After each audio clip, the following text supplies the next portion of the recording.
नमस्कार, मैं पेन वाजपेयी अपने यूट्यूब चैनल मेहित पेन वाजपेयी पे आपका बहुत बहुत स्वागत करता हूं। जैसा कि आपको पता है कि एसएससी CHSL 2022-23 का एग्ज़ाम ओवर हो चुका है। आज के इस वीडियो में हम लोग बात करेंगे कि टोटल जो आपका एग्ज़ाम हुआ है 9 तारीख से 21 तारीख तक, उसमें शिफ्ट वाइज आपका डिफ़िकल्टी लेवल क्या रहा, सब्जेक्ट वाइज डिफ़िकल्टी लेवल क्या रहा, किस शिफ्ट को नॉर्मलाइजेशन में कितना क्या फ़ायदा हो सकता है, नॉर्मलाइजेशन में कितने क्या मार्क्स बढ़ सकते हैं। तो इससे आपको बहुत कुछ हेल्प मिलेगी। ठीक है, आपका जिस शिफ्ट में एग्ज़ाम था उसको आप देख सकते हैं। उसके अलावा ओवरऑल पेपर का डिफ़िकल्टी लेवल आपका क्या रहा, और यहाँ पे जो भी एनालिसिस करेंगे आपके रिव्यू के बेसिस पे करेंगे। उसके अलावा मैंने अपने चैनल पे पोल भी कराया था, तो उसका भी रिजल्ट मैं आपको दिखाऊंगा। उससे आपको ये पता चलेगा कि आपका सेफ अटेम्प्ट क्या रह सकता है, ताकि आप ये सुनिश्चित हो जाओ कि आपको मेंस का जो एग्ज़ाम है वो देने को मिलेगा। तो डिटेल में सारी चीज़ों को समझेंगे। तो चलिए स्टार्ट करते हैं, आपको बहुत कुछ यहाँ से सीखने को मिलेगा।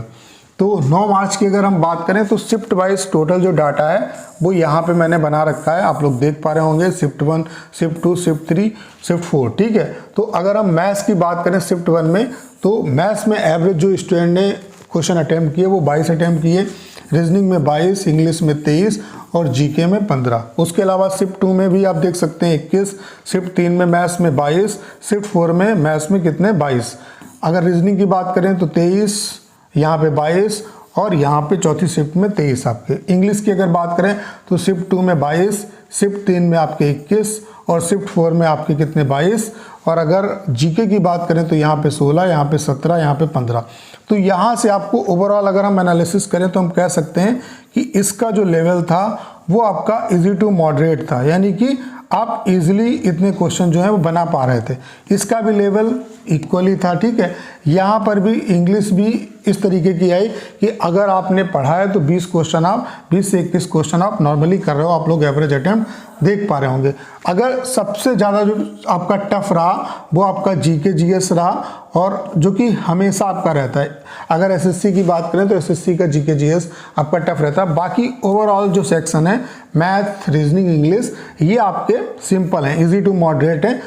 तो आप लोग यहाँ से देख पा रहे होंगे जो यहाँ पे ये वाला सेक्शन है ये सभी के लिए डिफ़िकल्ट आया है। ठीक है, तो ओवरऑल एग्ज़ाम को हम बहुत ज़्यादा टफ नहीं कह सकते। अभी मैं और भी दिखा देता हूँ आपको। आप लोग ये 10 मार्च का देख पा रहे होंगे।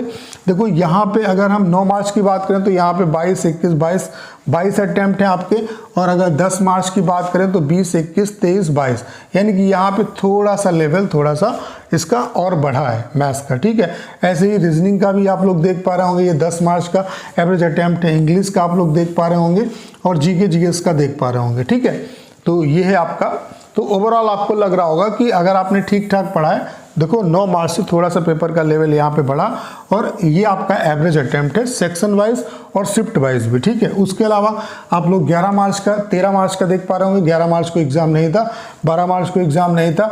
मैथ्स की बात करें 13 मार्च में तो आप लोग ये देख पा रहे होंगे, ये एवरेज अटेम्प्ट है आपका। मैथ्स में 20, 21, 21, 22, रीजनिंग में आपका 22, 21, 21, 20। उसके अलावा इंग्लिश में आपका 23, 22, 23, 22 और GK GS same to same वैसा ही है आपका। ठीक है, उसके अलावा आप लोग ये देख पा रहे होंगे 14 मार्च का।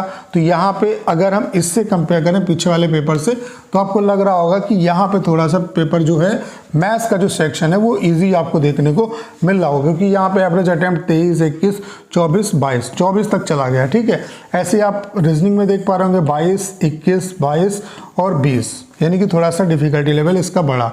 इंग्लिश में आप लोग ये देख पा रहे होंगे और जीके जीएस में एज इट इज़ वैसे ही बरकरार है। ठीक है, उसके अलावा आप 15 मार्च का देख पा रहे होंगे, यहाँ पे थोड़ा सा मैथ्स का लेवल आपका डाउन मतलब अप हुआ। तो 21 अटैम्प्ट है, 20 अटैम्प्ट है, 21 है, 22 है। रीजनिंग में आप लोग ये अटैम्प्ट देख पा रहे होंगे, इंग्लिश में ये अटैम्प्ट देख पा रहे होंगे, और जीके जीएस में जीके जीएस का लेवल इक्वल है। ठीक है, मैथ्स और रीजनिंग के मतलब लेवल में थोड़ा सा अप डाउन हुआ है। 16 मार्च को आप लोग देख पा रहे होंगे, पहली शिफ्ट में देखो एवरेज अटेम्प्ट घटा है, दूसरी शिफ्ट में भी मैथ्स का घटा है, फिर तीसरी में थोड़ा सा बढ़ा है। तो यहाँ से आपको अंदाज़ा लग गया होगा कि यहाँ पे थोड़ा सा इजी आया है मैथ्स, यहाँ पर भी घटा है। ठीक है, ऐसे यहाँ पे रीजनिंग का देख सकते हो, यहाँ पे पहली शिफ्ट में ज़्यादा है अटैम्प्ट, यानी कि थोड़ा सा इजी। यहाँ पे 22, यहाँ पे 22, यहाँ पे 23। ऐसे इंग्लिश में आप लोग देख पा रहे होंगे थोड़ा सा मतलब यहाँ पे अटैम्प्ट घटा है, और ऐसे जीके जीएस में वो इक्वल है आपका।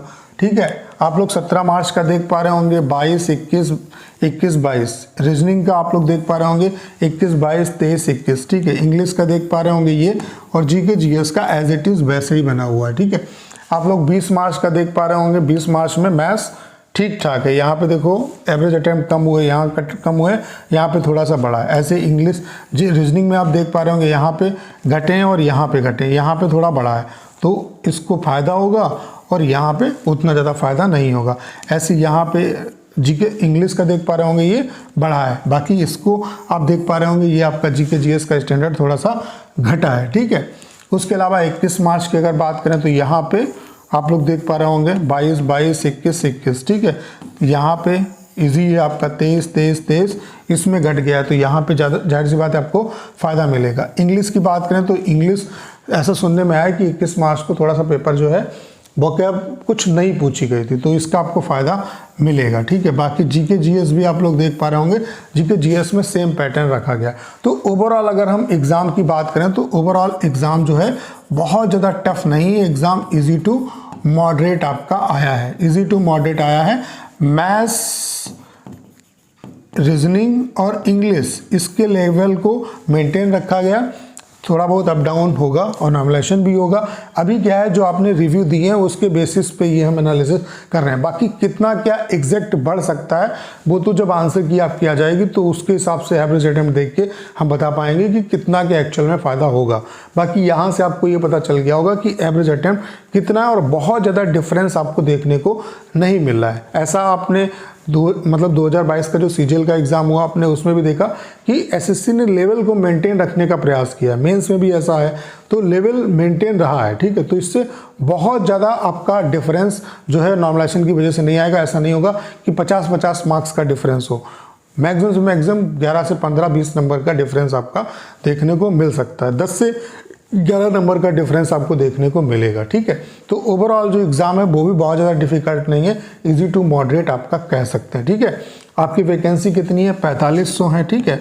तो ये मान के चले कि कट ऑफ जो है वो बहुत कम नहीं जाएगी। जो कह रहे हैं कि 130 नॉमिनेशन के बाद कट ऑफ जाएगी, तो ये बिल्कुल गलत है, क्योंकि पिछली बार आपकी 6072 वैकेंसी थी और कट ऑफ आपकी 140 से ऊपर गई थी, ठीक है। अब बात कर लेते हैं सेफ अटेम्प्ट क्या है। तो ये मैंने अपने चैनल पे पोल कराया था जिसमें मैंने पूछा था कि एसएससी सीएचएसएल 2022-23 एग्जाम में आपने कितने क्वेश्चन अटेम्प्ट किए। तो देख पा रहे होंगे 50 से 60 में 6% लोगों ने, यहाँ पे टोटल जो बोर्ड दिए हैं स्टूडेंट ने वो 5800 के आसपास दिए हैं, ठीक है। तो 60 से 70 के बीच में 10% है, 70 से 80 के बीच में 25% है, 80 से 90 के बीच में 36% है, 90 प्लस वाले 23% है। तो मैक्सिमम जो डाटा है वो यहीं पे आता है, 60 से 90 के बीच में लाई करता है। कितना डाटा है देख सकते हो आप लोग, यहाँ पे 10, 25, 36 और 23, ठीक है, इसी के बीच में लाई करता है। अब बात कर लेते हैं सेफ अटेम्प्ट आपका क्या रह सकता है ताकि आपको मेंस देने को मिलेगा। तो अगर आपने 70 से 80 के बीच में क्वेश्चन किए हैं एक अच्छी एक्यूरेसी के साथ, 70 से 80 क्वेश्चन किए हैं एक अच्छी एक्यूरेसी के साथ, अगर 75 तक आप पहुंच गए हैं सही एग्जैक्ट, तो फिर आपको टेंशन लेने की ज़रूरत नहीं है। बाकी 70 से 80 अगर आपका सही एक्यूरेसी के साथ हो रहा है तो आपको टेंशन लेने की ज़रूरत नहीं है, आपको टियर 2 एग्ज़ाम की प्रिपरेशन करनी चाहिए। और ये आपका सिर्फ क्वालिफाइंग नेचर का है, जो मेन खेल है वो आपका मेंस में होगा। तो टाइपिंग और कंप्यूटर की अच्छे तरीके से अभी से प्रिपरेशन आप करो, क्योंकि ये एक इम्पॉर्टेंट रोल प्ले करेगा, ठीक है। तो मैंने सारा कुछ आपको बता दिया कि सेफ अटेम्प्ट कितना क्या रहेगा। अगर 70 से 80 क्वेश्चन आपने किए हैं अच्छी एक्यूरेसी के साथ, तो कहीं ना कहीं मेंस के लिए आप प्रिपरेशन कर सकते हैं, आपको मेंस देने को मिलेगा। बाकी आंसर की आने दीजिए, उसके बाद जितनी भी शिफ्ट हैं उनका सलूशन भी मैं कराऊंगा और फिर एक अच्छे तरीके से एनालिसिस करेंगे और वहाँ से एक एग्जैक्ट हमें डाटा पता चलेगा कि देखो यहाँ पे स्टूडेंट ने जो डाटा बताया उसके बेसिस पे ये डाटा थोड़ा सा अप डाउन हो सकता है, लेकिन आंसर की आने के बाद हमारे पास एग्जैक्ट डाटा आ जाएगा, तो वहाँ से हमें ये पता चल जाएगा कि कितना मार्क्स आपका बढ़ सकता है, कितना क्या फ़ायदा आपको मिल सकता है, ठीक है। ओवरऑल एग्ज़ाम को मेंटेन रखने का प्रयास किया गया। रीजनिंग जीएस जो है वही आपका सभी शिफ्ट में आपका सही आया, बाकी इसका जो मैथ रीजनिंग इंग्लिश का जो पैटर्न है वो थोड़ा सा अप डाउन होगा, बाकी बहुत ज़्यादा डिफरेंस इसमें नहीं है, ठीक है।